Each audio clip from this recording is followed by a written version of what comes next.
What's going on, guys? MariK here, back with another Dragon Ball Super deck profile. This is a deck profile I've been wanting to do for a little while now, and I just hadn't had the time to do it. I did get to playtest the deck a good bit, and it's a lot of fun. As you can see, it is based on our newest favorite character, only newest because Dragon Ball Super hasn't been out for that long, our boy Goku Black. I know a lot of you enjoy playing the Goku Black stuff, especially a lot of my fans, and love the Goku Black leader. He's not as great as maybe using the Zamasu leader from set 7, but once per turn, if you have 2 or more blue energy, you can take a card from your life, put it in your energy. At the end of the turn, you send an energy to your drop. What's nice is you can get an active energy with this ability, and then send a rested energy to the drop. So you can always have an open energy. You also never have to worry about self-awakening, which means you also don't have to worry about your opponent not attacking you because they know you're going to awaken whether they want you to or not. On the awaken side, he gets a little bit bigger of a boost. During your turn, if you have 2 or less life, he gains 5k and double strike, which you don't really want to awaken with him until you're ready to make your big play, because you want to be able to use his ability on his front side to add an energy from your life, so you can kind of ramp yourself up for a turn, and then you can awaken into this guy, and if you're low enough, then you get that double strike and be able to push for some damage. But ideally, you want to make sure that you have enough energy to make your big plays. The first card in the deck is Goku Black's Old Master. We run 4 Universe 10 Supreme Kai Gowasu. Basically, when you play him, you look at the top 3 cards of your deck, add any god among them to your hand. I think this is easily the best solid turn 1 play, just because being able to search your deck for basically anything that's in the deck and add it to your hand, it's a free +1. You can even add your super combo since your super combo is a god. Now, alternatively, if you didn't want to go that route and you wanted to go a little bit heavier on, say, kind of like counterplay type stuff, then you could run the new Zamasu the Undying. He's basically a 2-cost 5k with Indestructible, but his activate battle says for 1 energy, you can play him from your hand, choose a 1-drop battle card your opponent controls, and KO it. So if they play a card, they attack with it, you then activate battle this, the Zamasu comes into play, and you KO their battle card. Granted, this deck has no use for Zamasu, so that card's not really as helpful, but it's another alternative option if you wanted to run that. Now that we've dealt with that glare, the second card in the deck is going to be Goku Black, Evil's Accomplice. He's a 2-cost 10k with Deflect. His activate main says once per turn you can discard a card and choose a mass replication in your deck and activate it. This is always going to be your turn 2 play with this deck, since your focus is getting out that field card so that you can start spamming with your tokens. Now, ideally, if you don't draw that Goku Black, you can draw into the field card as well and just play it. Mass Replication is also a 2-cost, so it's not like there's one benefit over the other. But it allows you to search it out, so that's why we only run 3. I run 3 just to make sure there is one in the deck to search out in case you draw into one from Mulligan, in case there's one in your life, you know, whatever. Just to guarantee you have one. It gives all your shadow tokens blocker, however they can't attack. And once per turn, when you play a Goku Black card in your battle area, if your leader's Black or Zamasu, you get to play a shadow token. 10,000 power, 5,000 combo power. So this basically gives you an army of tokens that you can combo with, that you can block attacks with. It's a pretty cool, pretty solid strategy. I really enjoy playing it. It's really reminiscent of my Zamasu Wish deck that I made a little while back that focused on the Goku Black tokens as well.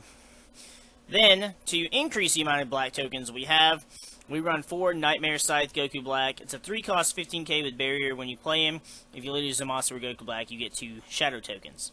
So, you'll play this card, you get 2 shadow tokens, then you'll get another shadow token for the Goku Black being played because of the mass replication. And since he's got Barrier, he's got protection from your opponent's cards. We also run another Goku Black in Super Saiyan Rose Goku Black, Inviting the Darkness. He's another 3-cost 10k with Barrier. When you play this card, if your leader is Goku Black or Zamasu, add the top card of your deck to your energy. Then, when you play this card, at the end of the turn, you reveal the top card of your opponent's deck. If it's a battle card, put it in their energy Otherwise, you get to draw a card. So either way, you're coming out on top. Now, you're not really... Your goal is not to add cards to your opponent's energy, since you're not running the set 7 Zamasu leader. Although you could run it with this deck, it wouldn't really be a whole lot of interruption with the strategy, with the exception of one card. We'll get to that in a minute. And then we run 4 Goku Black, the Replicator. He's a 4-cost 20k. Now, I don't like him because he's a 4-cost. However, he is good at sniping cards off your opponent's board. When you play him, you choose one of your opponent's battle cards and put it in their energy in rest mode, and then you play a shadow token. So you get a shadow token, and then you get another token from the field. So you're gaining token advantage, you're getting cards off their board. And then at the end of the turn, and then if your opponent has 3 or less energy, you get to look at the top card of their deck, and if it's a battle card, place it there, otherwise you get to draw a card. So, this one I don't play as often. I love the art, and I love the foil on this card, but he's mainly there for just sniping, just because you don't want to... I mean, you get 2 tokens out of it, which is nice, but paying 4 energy for a card is really not ideal with this particular deck, but it is in there, so it is an option for sure. Good board removal while still fueling your overall strategy. And then the end game, for me, is 3 Unstoppable Despair Goku Black. I run 3 because I've always ran 3 with this deck, and because I don't feel like this is a card you need to run 4 of. He's an 8-cost, 30,000. You can evolve him on a Goku Black for 3 blue and 4 other, and he has triple strike, and when he evolves, you choose 3 of your opponent's energy and put him in the drop area. So, all the energy you've been building up, you're now going to take away. And due to you building up your own energy, you're going to hit this pretty quick. And then being able to triple strike your opponent is just nasty as well. And if you evolved him again, then you could do it again on the next turn. The easiest way to get Unstoppable Despair onto your board is by playing Goku Black Countdown to Destruction. He's a 3-cost 10k, but his permanent says if you have 5 or more energy, you can play him from your hand without paying the energy. When you play him, you get to draw a card, and you can't play another one for the duration of the turn. So you play him for free, and then use your 7 energy to drop the Unstoppable Despair and rip your opponent's energy away. Then, of course, it's a blue deck, so we're running 1 Unyielding Spirit Trunks for that free combo untap. Then we've got 3 Elegant Assistant Hellies. This is our super combo. You can play her since your leader is a god, and instead of drawing 1 card, you discard a card and draw 2 cards. So, it gives you a little bit more deck thinning, and you can get rid of some problematic cards that really aren't any help in your hand. Then to help you ramp up to your goal of 7 to play that Unstoppable Despair, we run 4 Plan for Destruction. It's basically Zamasu and Goku Black's activate battle card. Gives you 10,000 power, and then if you had a total of 7 energy between you and your opponent, you get to add this card from your drop to your energy in rest mode. So, helps ramp you up even further. It does suck that you have to wait until whoever's turn 4 to be able to play that card, but it's still nice, and it does help the overall goal. Then we run 4 Sensu Bean, of course. You get to choose 2 energy and untap them, and give a battle card or your leader an extra 5,000 power. Then we have our negate. We run 4 Dimension Magic because it is easily the best negate for a blue deck. It does help us untap energy to be able to play Plan for Destruction, to play Sensu Bean, to just kind of help you ramp up a bit. Now this last card is kind of my own little personal tech that is kind of it's kind of so that you can just go all out, throwing everything at your opponent in an effort to kill them. So the shadow tokens all have 10,000 power, which if you have a lot of shadow tokens plus all the battle cards, you can kind of combo to get them to 15. They can't attack, however, because the field spell doesn't allow them to. So, the easiest thing to do is to get rid of mass replication, so that all those tokens can then attack. So the easiest way to do this is to replace a field card. And what better way to do it than for no energy? So, to fit that bill, we run 3 World Tournament Arena. Now, I realize this seems gimmicky as all shit, but the strategy is gimmicky in and of itself. Spamming a bunch of tokens that have no defense, against destruction or anything like that. But since this card costs no energy to play, you can do everything you're doing, drop your Unstoppable Despair, you've ripped away your opponent's energy, now you've got this big 30k triple strike, and you've got an army of tokens that can't do anything. So then you turn around and play World Tournament Arena for free, gets rid of mass replication, your tokens are all now free to attack, and if you need to, you can combo half of them so that the rest of them can get their attacks through. I won't say I recommend the strategy. It is certainly a stupid option to go with. I chose it because this field card costs 0 energy to play. You get 0 benefit out of playing it. So it's not like I've come up with some super busted strategy of, hey, you can completely take advantage of this. No. It is strictly for a free way to get mass replication off the board so all your tokens can attack. Of course, you can use other field cards, but they're going to require an energy. You could play, there's a King Piccolo from World Tournament, or it might be Piccolo Jr., I think, that destroys a field card.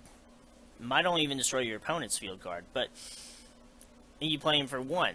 But still, this is the cheapest solution to getting that card off the board so that you can just murder your opponent and weenie rush them with all of those tokens.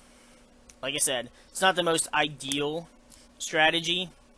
It may not even be a super viable strategy. I might get some hate or some comments about my idiocy here, but on paper, the theory makes sense. In practice, perhaps not so much. Now, before I had those in, I had 3 Joyful Strike Goku Black. I always play this with Goku Black because it's a nice way to awaken. It's a nice way to get you a Goku Black on the board. Initially, this was how you played Unstoppable Despair, because he comes out, you restand 6 of your energy by taking 2 of your life, and then you have a Goku Black and you open energy to evolve. Plus, I love this promo. This is one of my favorite card arts of all time. But I took it out because it's not really necessary anymore, since we've got so many Goku Blacks that have Barrier, and you've got Countdown that literally plays himself for free. If you wanted a little bit more board removal and another Goku Black to play, then you could play Super Saiyan Rose Goku Black, a Delicate Plan. He's a 3-cost 10k, but his activate battle similar to that Zamasu we spoke about earlier. For 2 energy, you play him from your hand, choose an opponent's battle card 2 or less and KO it. He has another ability that lets you get out a green Zamasu as well. You could do that with this deck, but it doesn't benefit the token strategy, so we're not really going to go into that too much. And then because your leader is Goku Black, and as are pretty much everything else you're going to be playing, you could also run the Zamasu the Mastermind. He's a free blocker. The only downside is you've already got an army of blockers thanks to the field card. Now, if you wanted to play the field card, rush them, and then, you weren't able to get that last life damage in, then you've got the Zamasu for a free blocker. But I feel like at that point it's just kind of redundant to have them both in there. So it could be a decent side deck option, but I don't know that I would recommend it for the main deck. Now, of course, there's other options you can run with this as well, because there's a lot of Zamasu support, there's a lot of other Goku Black support, but since your sole strategy is ramping up so you can play Unstoppable Despair, or just ramping up so you can play more Goku Blacks to spam more tokens, either way, that's the best direction to take the deck in. But we're going to go ahead and wrap this up here. If you guys enjoyed this deck profile, if you guys are diehard Goku Black fans like myself, and I know some of you are, feel free to hit that like button down below. Let me know what you think of the deck, the strategy, our retarded tech card, anything in between. Just let me know in the comments below. If you've been having good success with Goku Black, let me know. I know that the Zamasu leader might be a little bit better, especially since you're ramping. You can get that extra burn damage as well. The only downside to that is if you use the other Zamasu leader, once you awaken, you can never play Unstoppable Despair because you won't get the energy destruction because it has to be Goku Black. So you'd have to do that before you awakened, and I don't really like that. I don't like having to rely on that. But it's certainly another solid option you could go with as well. But let me know in the comments below what you guys think of Goku Black and where his place is in the DBS card game or even in the meta in general. With that, though, we're going to go ahead and get the freak out of here, and we will see you guys in the next video.